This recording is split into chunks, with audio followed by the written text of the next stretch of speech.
Salam sejahtera Malaysia, denyut nadi suara rakyat bergema di channel ini. Jangan lupa tekan butang subscribe, like dan share. Malaysia kita punya, cintai Malaysiaku, kita jaga kita.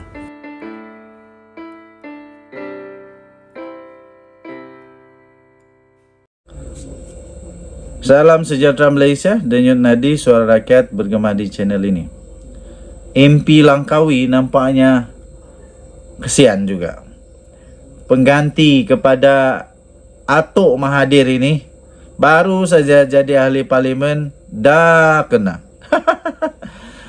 Dia kena denda RM25,000. Bursa denda MP Langkawi RM25,000 kerana telah melanggar peraturan korporat.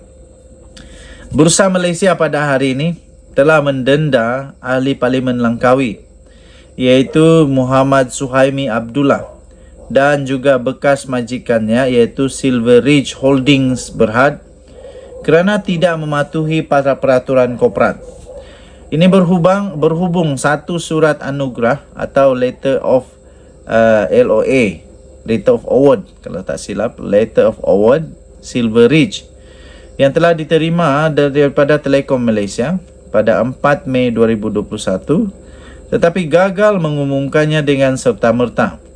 Sekaligus telah melanggar syarat-syarat penyenaraian pasaran ACE Bursa Malaysia. Letter of award itu untuk kontrak bernilai 20.6 juta berkenaan hanya diumumkan oleh syarikat itu pada 4 Oktober. 4 Mei 2021 mereka dapat surat LOA itu. Tapi hanya diumum pada 4 Oktober, 5 bulan. Bursa Malaysia memandang serius pelanggaran itu kerana adalah penting bagi syarikat tersenarai mematuhi dengan tegas kewajipan pendedahan, khususnya keperluan untuk membuat pengumuman segera mengenai maklumat penting yang bertujuan memastikan pelabur dan orang ramai dimaklumkan sepenuhnya oleh syarikat tersenarai itu mengenai semua fakta dan maklumat yang mungkin menjejaskan kepentingan mereka. Dan ini adalah perkara asas untuk membolehkan pelabur membuat keputusan pelaburan bermaklumat, kata institusi itu pada satu kenyataan pada hari ini. Atas ketidakpatuhan itu, Bursa Malaysia berkata pihaknya telah mengenakan tindakan terhadap Suhaimi yang merupakan pengasas Silver Ridge dan pengarah urusan kumpulan pada masa kesalahan itu, serta 3 pengarah lain, dan mereka masing-masing didenda RM25,000. Bursa juga berkata keempat-empat mereka telah dimaklumkan mengenai letter of award pada Mei dan mempunyai tanggungjawab utama untuk memastikan pematuhan kumpulan dengan syarat-syarat penyenaraian. Suhaimi meletak jawatan daripada Silver Ridge pada 4 Januari tahun ini atas alasan peribadi. Memandangkan denda bursa bukanlah keputusan perbincangan jenayah, kedudukan Suhaimi sebagai ahli parlimen Langkawi tidak akan terjejas. Hampir-hampir yo. Hampir-hampir baru saja jadi MP dah terpaksa letak jawatan. Hampir-hampir oh. Kalau ini adalah keputusan perbicaraan jenayah, habislah si Suhaimi ini mungkin terpaksa letak jawatan. Baru belum panas lagi kerusi, sudah terpaksa letak jawatan. Kesian juga. Nasib baik tidak. Nasib baik tidak perlu untuk letak jawatan kerana ini keputusan perbicaraan, bukan keputusan perbicaraan jenayah. Kalau keputusan perbicaraan jenayah, memang dia masalah lah. Okey, tuan-tuan dan puan yang dihormati sekalian, jaga diri, jaga keluarga, jaga supaya sentiasa dalam keadaan yang baiklah. Anjing ni pun bising lah. Denyut nadi suara rakyat bergema di channel ini. Bye-bye. Salam sejahtera Malaysia. Denyut nadi suara rakyat bergema di channel ini. Ada satu peletakan jawatan yang mengejutkan Malaysia. Tapi ini bolehkah kita sebut ini sebagai satu tindakan gentleman.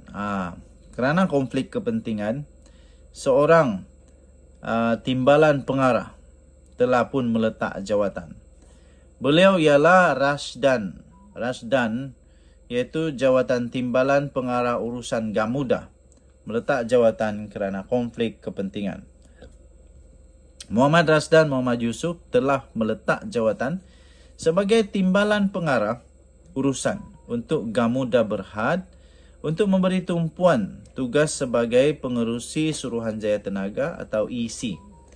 Ini susulan daripada desakan agar dia berundur daripada jawatan tersebut, iaitu sebagai pengurusi EC yang baru dilantik kerana konflik kepentingan. Melalui makluman kepada Bursa Malaysia, Syarikat Tenaga itu berkata bahawa Rasdan telah pun meletakkan jawatan untuk menumpukan perhatian tenaga dan usahanya terhadap peranannya sebagai pengerusi Suruhanjaya Tenaga yang baru saja dilantik. Sementara itu, Gamuda dilaporkan media berkata, Rasdan telah melepaskan semua tugas sebagai pengarahnya berkuat kuasa pada hari ini dan akan menyampaikan notisnya sehingga 30 Jun.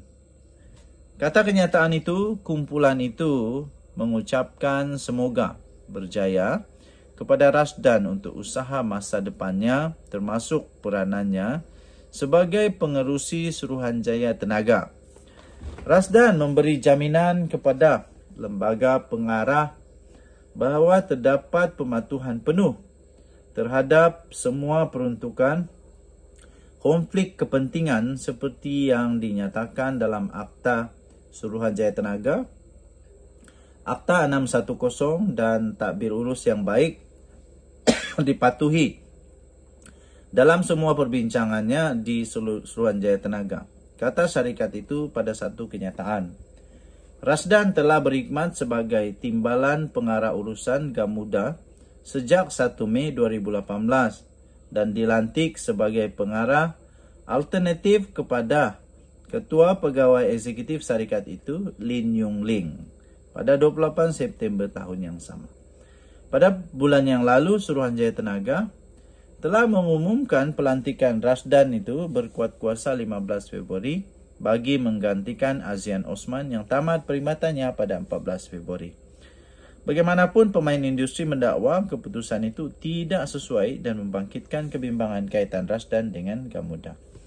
Perdana Menteri Anwar Ibrahim berkata dia akan meneliti pelantikan itu, menjelaskan tidak sepatutnya ada sebarang konflik kepentingan. Pada awal bulan ini, NGO Aliran menggesa Putrajaya untuk membatalkan pelantikan Rasdan, menerajui Suruhanjaya Tenaga dan memilih calon yang tidak terkait dengan mana-mana industri tenaga untuk mengisi jawatan itu. Ini barulah gentleman. Ini barulah gentleman, tidak ada kaitan supaya tidak ada konflik kepentingan meletak jawatan. Ini barulah gentleman. Terbaik, tahniah diucapkan kepada beliau. Saya sebagai admin The Twin TV ingin mengucapkan selamat maju jaya. Semoga beliau dapat melaksanakan tugas amanah yang diberikan dengan baik. Kita jumpa lagi pada berita akan datang. Denyut nadi suara rakyat bergema di channel ini. Bye-bye.